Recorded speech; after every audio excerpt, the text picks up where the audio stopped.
From Olympic City and the home of Pikes Peak, this is the Automotive ADHD Show. Hello and welcome to another fine episode of the Automotive ADHD podcast. I am Matt West, going to be hanging out with you for the next half hour to talk about all sorts of fantastic things automotive in nature. I'm going to be talking about a 400,000 mile NSX, a $24 million license plate, also an S2000 that might be a Volkswagen Beetle. Or it could be an S2000. It's pretty cool. And then finally, going to be talking about gas prices, why they are going up, and especially how they're going up, the reasoning behind it. And then, of course, what we as car enthusiasts can do about it. You really want to stick around for that. That's going to be in the last segment of the show. Now, before we get into any of that, I want to share a quick little story that happened to me about a week ago. I was cruising with some friends on the weekend in my 86, and it was something peculiar happened to me. So I'm just driving along the road, and then I suddenly hear this big thud, boom, right on the bottom of the car. I'm like, what did I just run over? Did I hit a brick or something? And I look over at my buddy who's riding shotgun with me, and I was like, well, what the hell was that? So we pull over, and the dude behind me was just laughing, just completely. He's like, dude, there were so many sparks. I was like, well, what the hell fell off my car? And I start looking around. I don't see anything. I'm poking around. I get back in the car to start it. Nothing. Not even a click, not even the slightest little inkling of life. And I'm like, I just hear, I hear the relay clicking for the starter, but it's like no starter engagement. So I go back, look under the hood, and the starter on the A86 is kind of underneath the exhaust manifold. It's a little harder to see when you're looking down at it. And so I finally spot the front cover of the starter that houses the starter solenoid that was missing. I was like, oh no. So I get my flashlight, I look in there, and the whole starter solenoid is gone. Completely fell out. Not a trace to be seen of it. Presumably that was the loud bang I heard on the bottom of the car. And so ultimately we ended up push starting the car. I drive it home. I get a new starter motor. End of story. But it's just something that happens to this car. So I've got a 20-valve 4AGE swapped into it. And that motor, it's a little higher RPM. And it just vibrates every single bolt loose. It's not the first time this has happened. No bolt is sacred. No bolt can be spared by the vibration of that engine. I mean, I've had valve cover bolts vibrate out. I've had timing cover bolts vibrate out. I've actually replaced those. Since they're not structural, I've just replaced the timing cover bolts with zip ties. And well, guess what? Those don't vibrate out anymore.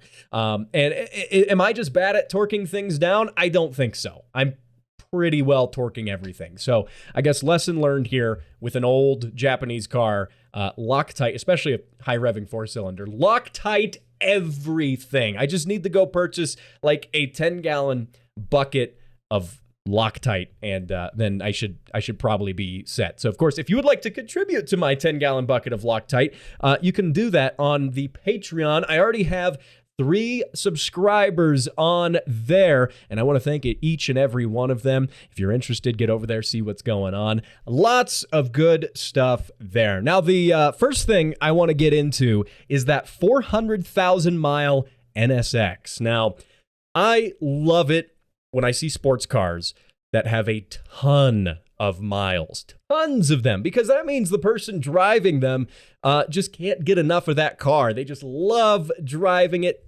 I mean, look, I love driving. I consider myself a driving enthusiast over a car enthusiast. The cars are merely a means to the end, which is driving. Now, this guy's name is Sean, simply goes by Sean, and this comes from Lewin Day of the Drive.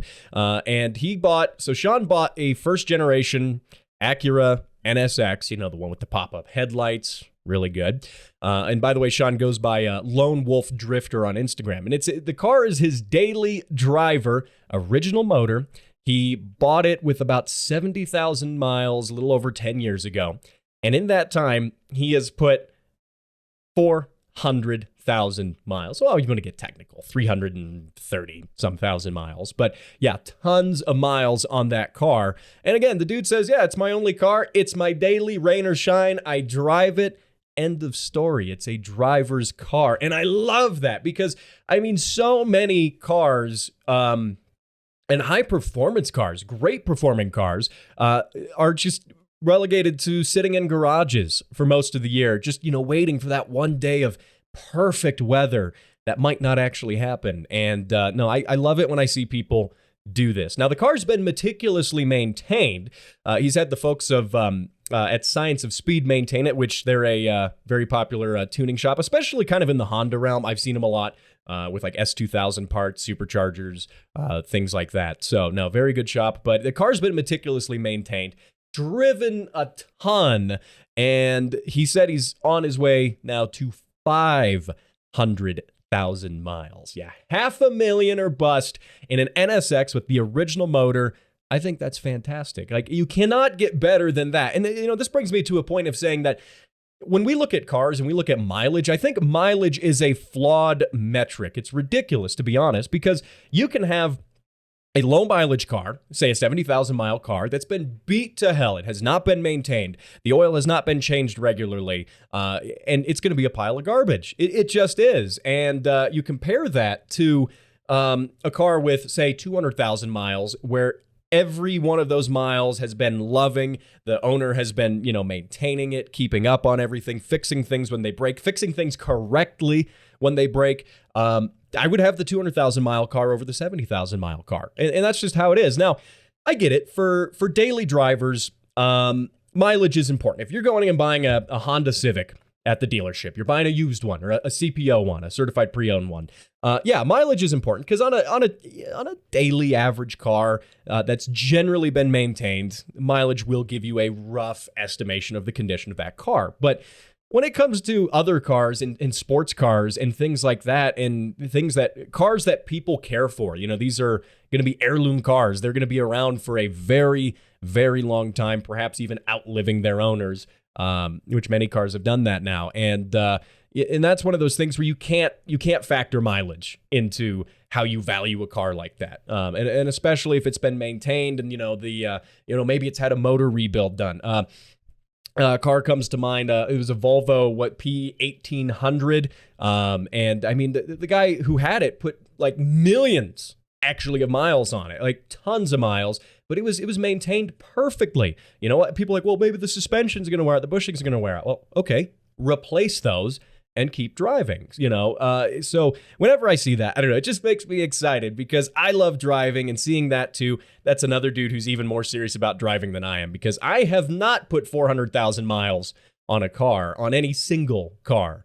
And even better that it's an NSX. And I know some of the guys on like the NSX forums are going to be all butthurt. Oh, you're ruining the car. Oh no. Well, it's not their car. And also, if you bought the car to drive it, then there you go. And then the counter argument there is, well, you're ruining an investment. Well, to that effect, I would argue that cars shouldn't be investments still. They really shouldn't. Like, it's nice when you get a car, you can drive it, you can enjoy it, and then you can sell it and not lose any money because it has gone up in value. That is a nice side effect of that. But buying a car purely for the sake of making money on it is just ridiculous. That defeats the whole purpose of the car. You might as well go buy stocks. Tesla stock right now, by the way, doing really, really good. If you want an investment, go buy an investment. If you want a car to drive it, go buy a car. It's just, hey, you spend the money on it, you might as well use it. Now, speaking of spending money, I want to transition into this, the $24 million license plate. Yeah. How much money would you spend on a license plate? Because I can tell you, I wouldn't spend $24 million. I had to get those numbers straight. 24 million. I still wouldn't even spend 24,000 on a license plate. But the whole notion, $24.3 million. It's a California plate that is going up for auction. And it simply reads MM, two M's. And it is, I guess, a 1 out of 35 two-letter license plate in California. And it's right now the auction's, $24.3 million. But wait, there's more. There is more in addition to the license plate. You get the physical license plate. And in California, you can transfer license plates car to car, owner to owner. So it can actually be used on the car. And you can register a car to it. But so you get the plate, and then you get an NFT, a non-fungible token. I'm sure if you're not familiar with those, you've at least heard of them. That is basically a unique digital image or a digital file of the license plate that has a unique code on it that is backed by cryptocurrency or something. It's got a unique code on it that identifies it. This is the only version of this file. There are no other copies. They do not exist that way. And so you get the license plate and you get an NFT version of the plate. And of course, you get a little QR code on the back of your license plate. Because, when you want to show people at a car show, look at my NFT, I can scan the QR code on the back of the plate. You got to take the plate off and then show them the NFT. I don't know. The whole thing is a bit ridiculous to me, honestly. It is because, for one, it's $24 million for a license plate. Like, sure, it's a rare license plate, but does that $24 million bring any value to the actual car itself? I don't think so. No, obviously not. It's a license plate. Now, maybe if you're the rapper Eminem, you would want two M's on it, even though his name's not spelled with two M's, it's EM, whatever. Maybe you would want that. Maybe if that was your thing. Or maybe you just like M&M's, the candy. You could also get this license plate. But I don't know. It just takes some kids mulling around in a parking lot with a screwdriver to steal that license plate too, which is also terrifying. Someone could nick that plate, and it was $24 million. I don't care if you've got nice security bolts holding that license plate on. If, this makes national headlines, license plate MM worth $24 million, you go anywhere and someone's going to be trying to steal that license plate. So is it worth the headache? I would say no. Is it worth $24 million? I would also say no. But you know what? If this sort of thing suits your fancy, if you really got to have that plate, if you're dying to have that license plate, then feel free to go bid on it. You could own it, by the way. So if that's something you really want to do, I'm not going to make any judgments. Whoever buys that obviously is also going to have probably copious amounts of money, and $24 million will be a small dent, very small dent. Then again, are there many other cars you could buy that would cost actually more than that license plate? Newer cars, I would say no. I mean, you'd be hard-pressed to even go buy a Bugatti or something that would total up to that price. And you can only put the plate on one car at a time. But anyway, go bid on it or don't. Up to you. Now, hey, coming up in the next segment of the show, I want to talk about a S2000. That's not an S2000. It's more like a Volkswagen Beetle. But it does have the heart of an S2000 and the suspension and the frame. But it's still a Beetle. Trust me on that. I'll talk about that here after the break. And now for how things work with an engineer. Engines. Speed. And that was how things work with an engineer. For more of how things work, go to patreon.com/throttlewarrior.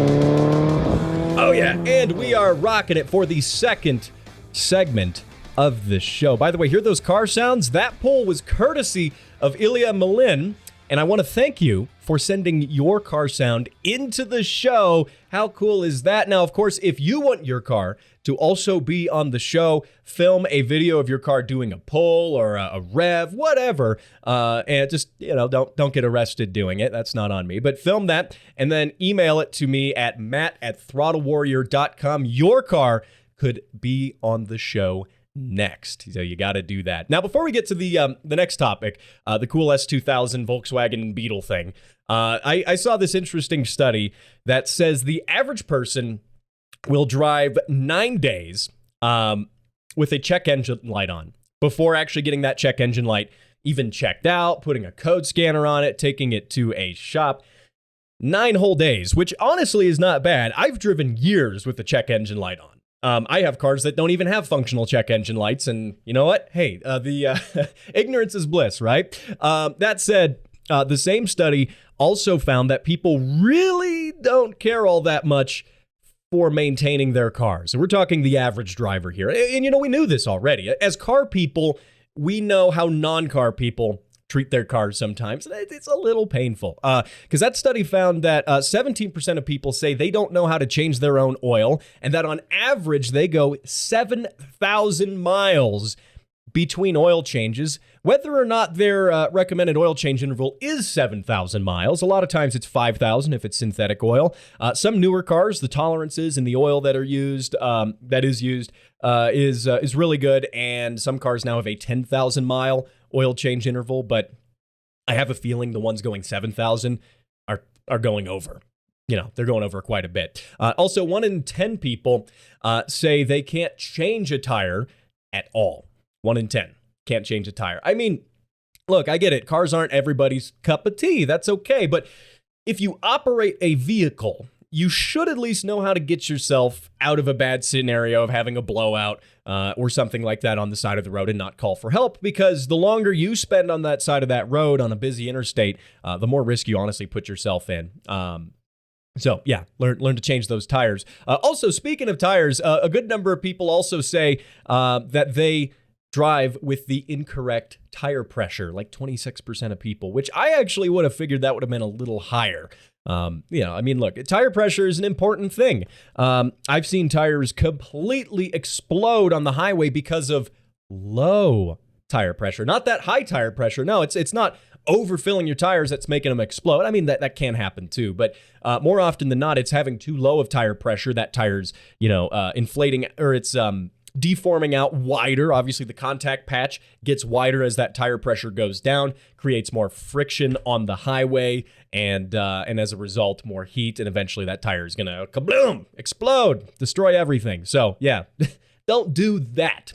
Moral of the story. Also, be sure you put a little piece of tape over your check engine light, or pull the bulb out, whatever you can do.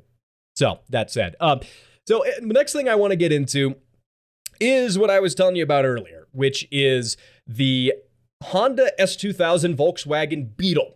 Now, this is cool. I actually just saw this morning on some S2000 threads on Facebook. I do peruse around those. I do have an S2000, but it's probably one of the worst examples of a running well, it doesn't even run now, but it's probably one of the worst examples of one you could find. So don't get your hopes up on that. I have this tendency of buying the cheapest example of whatever cool car I want, and then spending more money fixing it than had I just bought a clean one.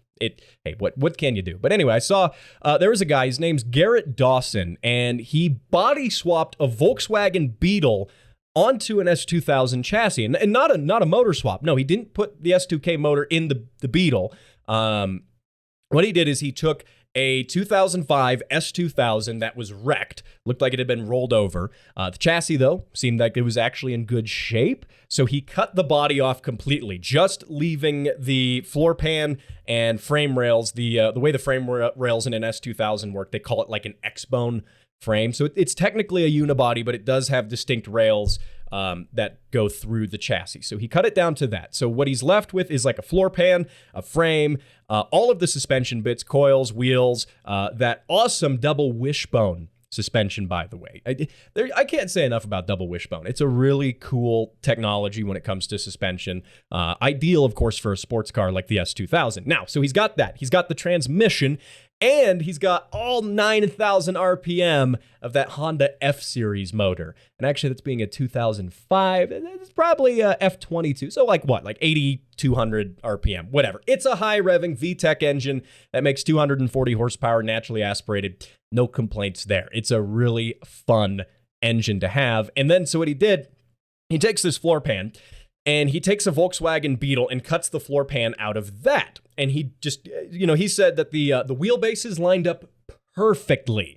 The wheelbase was almost exactly the same between the Beetle and the S2000. So he literally takes the Beetle, just the body, the shell, drops it on top of the S2000 frame and floor pan, and it just all lines up. Now, granted, there's a ton of incredible fabrication he put into this. I was looking at some of the photos of it. The dude put in a crazy amount of work to get that stuff to line up. Some beautiful welding, some nice work. And now he's also finished up some body work on it, too. So from the outside, it just looks like a Volkswagen Beetle, aside from having some suspiciously wider tires on it. Gotta fit some wider tires on that because, little more power in that chassis. And then, you also gain the benefit of having a near 50-50 weight distribution. Like, sure, the Bug is no longer rear engine like it originally was, but you have a front mid-engine setup. That's one thing a lot of people aren't aware of the S2000. It's technically front mid-engine because your engine is actually completely behind the front strut towers, 100% behind those. So great weight distribution. This setup, I don't know what it weighs. It probably weighs a lot less than the S2000 even did, because he removed a lot of S2000 and added just a little bit of bug on it. And so I bet, I haven't seen any videos yet. He hasn't posted those, but I'm going to be following along with his build. I want to see this thing screaming around, banging off rev limiter and VTEC. Oh yeah, and it just looks like a bug. I don't know. I think that is really cool. I'm going to reach out to him as well here and see if he would like to be a guest on this show. And if I get him, you can look forward to hearing that right here. By the way, of course, the Automotive ADHD podcast presented by Throttle Warrior, wherever those fine podcasts, and of course this one, are downloaded. So there we go. Now, the next topic I want to get into is going to be after the break, but we are going to be talking about gas. Yeah, the sort of stuff, that you put in your car, and why is it getting so expensive, and what can we do about it? That's next. Every day, thousands go without the ability to buy necessary and life-saving parts. Parts like turbos, coilovers, and wheels. I'm Steve, turbocharged BRZ. It doesn't run because I can play with my connecting rod through the hole in my block. Project cars sit unfinished, waiting for parts, collecting dust. My name is Todd, and I bought a rotary. It's okay, bro. We'll swap it. But no more. You, yes you, can make a difference. For as little as $5 per month, you can put an end to Project Cars suffering and support your favorite podcast. Patreon.com/Throttle Warrior. Donate now and receive special perks. Sponsored by Autoholics Anonymous and the Speed Council.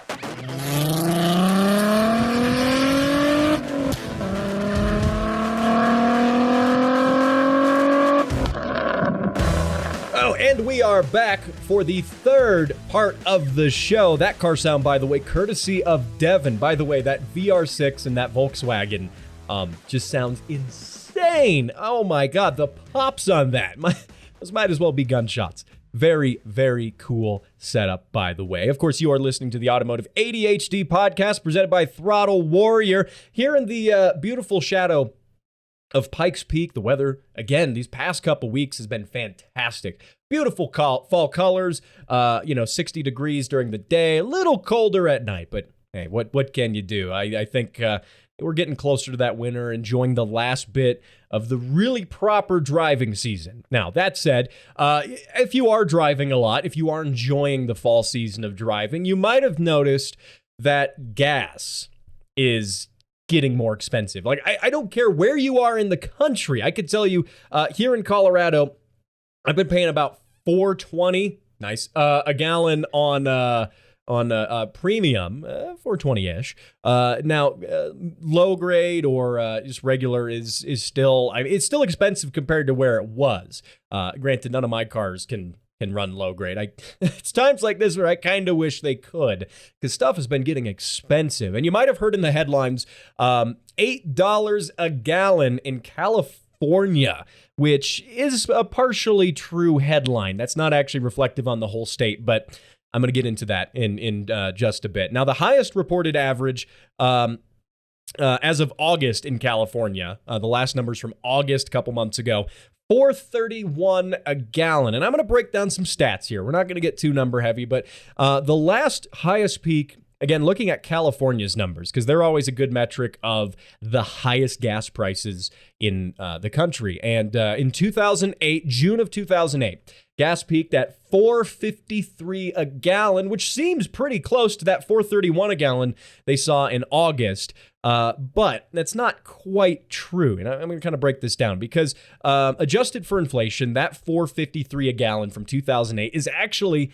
$5.77 a gallon today. And not many places are that expensive yet. So, we're still not there yet. Not to mention, though, the bigger problem is that 27% inflation over 13 years? Yeah, that's That's a whole nother issue outside of cars entirely. That's something different. But, it should be accounted for there when comparing these stats. Now, going on some more numbers, the national average right now for all of the United States, according to AAA, is $3.38 a gallon, with the cheapest gas being in Oklahoma, $3.01 a gallon.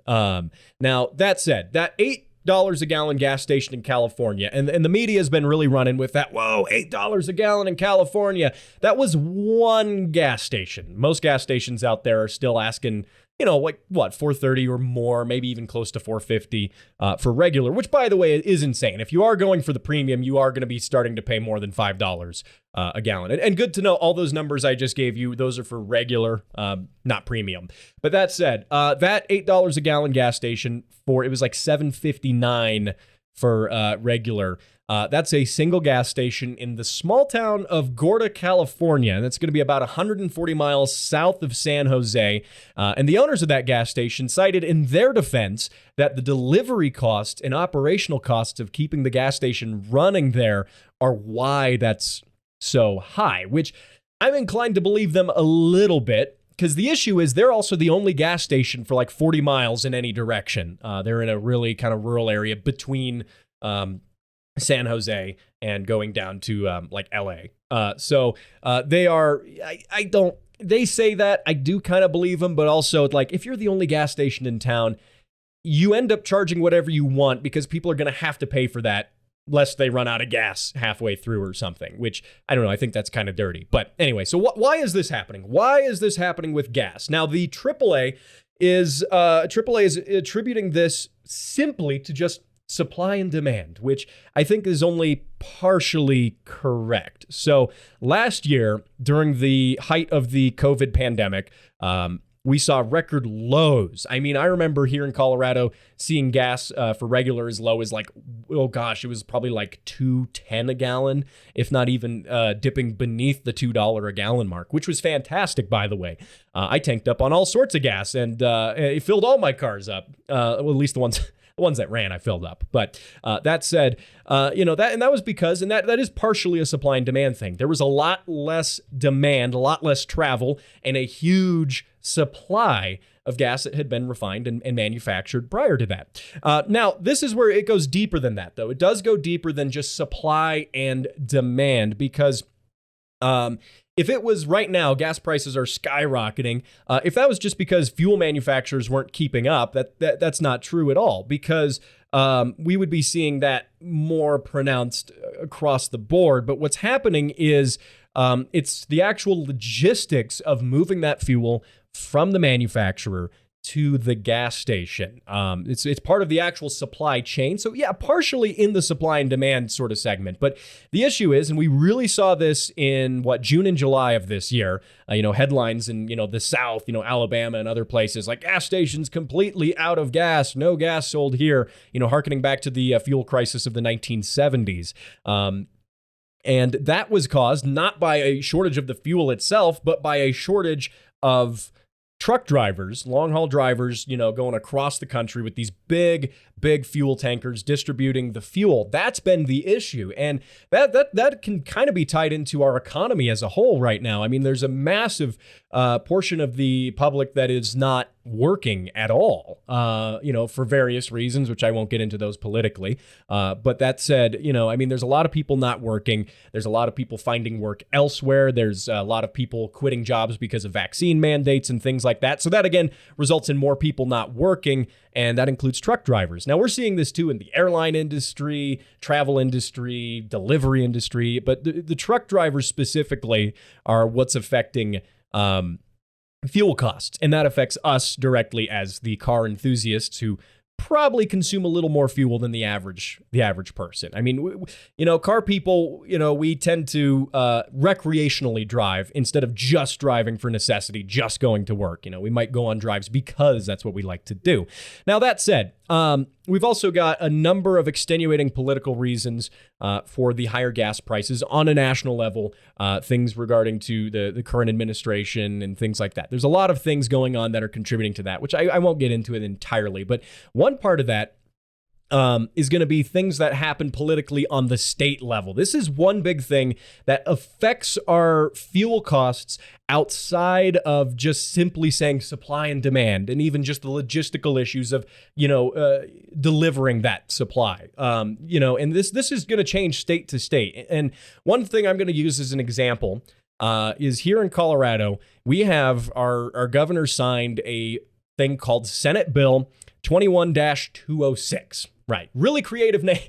Very creative name. But what that's doing is that is going to be ramping up gas. There's going to be a fee on gas between 2 to 8 cents. It's going to start at 2 cents and it's going to ramp up over a little bit of time to 8 cents a gallon, by the way. And part of this that's a little questionable is that's a fee. That is what they're calling it legally, but that sure as hell sounds a lot like a tax to me. But they said, no, trust us. It's not a tax, because if it was a tax, it would have to be voted on, clearly. But anyway, that said, that also includes a fee of 27 cents on individual deliveries. So Amazon, FedEx, Grubhub, everything, whenever you order something there is going to be 27 cents more expensive. And there's also a 30-cent fee on ride sharing. Again, this is a fee, not a tax. Now, again, all right. This is a car show. I'm talking a little bit of politics here, so bear with me. But trust me, this connects to cars, connects to exactly what we do. Now, this bill here, Senate Bill 21-206, claims to implement these fees for the sake of improving, quote, transportation, which sounds nice. But what they're doing with the money, and if you read the bill, which I actually did go look at all the legalese in that bill, what they're doing is they're improving mostly like the main streets in some bigger cities like Denver, the capital, to include, more sustainable transportation options, which means bike lanes. So they're charging us more on gas to go build more bike lanes, which means we can drive less, which... all right, whatever. That said, too, it's there's another thing where it's going to a rail yard in Denver as well. So, and here's the problem, okay? And this is how this ties into everything. Even if you don't live in Colorado, every state is doing something to this effect. A lot of states are implementing different bills, different fees, different taxes. And by the way, if you are one of my listeners in Colorado, just by the way, this doesn't take effect until was it June of 2022. So we got a little less than a year until this actually takes effect. So, but again, not a thing we were allowed to vote on because it was, quote, a fee and not a tax, which I don't know. That's not getting political here, but I think that people should at least be able to vote on things like that. Now, what we've got going into this, though, is every state has some form of this. California is no exception, with having extra fees and taxes on gas. And why this is important to the automotive enthusiast, you and me, is as drivers, as consumers, we really can't do a lot about the supply chain issues and logistical problems. We can't do anything about that. There's supply and demand, but honestly, our hands are tied. We can't do much about that. But what we can do is keep an eye out for BS bills and stuff that come up in whatever respective state we live in, or, hey, you might not even be listening in the United States, but wherever you live, keep an eye out for these policy changes that happen on the local and state government sides of things, because, those directly contribute to your gas price and can contribute a good amount, 10, 15, even 20 cents, because you might have that gas tax by the state fee, quote unquote, sure. You might have that contributing to your gas price, but you might also have a city gas tax as well for a certain amount of money. And then you might also have a county one compounding on top of that. So that's how a 2 cent per gallon fee can very quickly become a 15 or 20 cent, which you notice that a lot more with a bigger tank of gas. You're going to notice 20 cents a gallon difference. Now, granted, some taxes and fees exist for legitimate reasons. I'm not going to say this one necessarily does or doesn't, but it's up to us as car enthusiasts to, keep an eye out for stuff like this that actually can impact this cool hobby that we enjoy, that is, cars and, driving. This is what we all love to do. And, being involved, you don't have to be a politically involved person at all, but, just, keeping an eye out, seeing stuff, petitions come up to axe things like this, to get rid of them.